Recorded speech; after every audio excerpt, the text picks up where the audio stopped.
Hello, this is Laptop Media, and today, we will show you how to open the Acer Nitro 5 AN515-55 and what's inside of it. Since there are no service lids here, you need to remove the entire bottom panel to access the internals. First, remove all 11 Phillips head screws. Then pry the panel with a plastic tool and lift it away. It's as easy as that.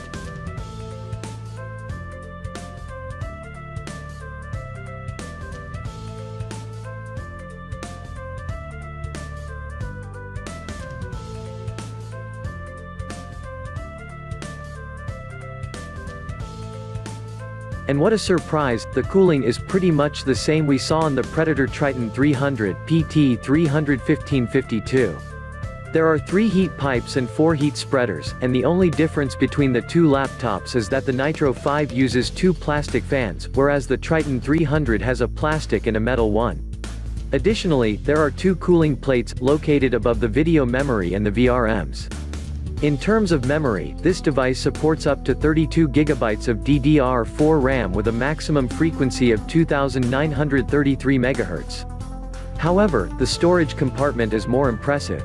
You get 2 M.2 slots that can work in RAID 0 mode. They are designated by numbers on the motherboard, stating that number 1 supports PCIe drives only, while number 2 can hold both PCIe and SATA drives. Not in the last place, there is a 2.5-inch SATA drive bay for your gaming libraries. Here, the battery is slightly downgraded from last year. It has a capacity of 57.47 watt-hours, compared to 58.75 watt-hours for its predecessor, roughly resulting in the whopping 1 watt-hour decrease year-on-year.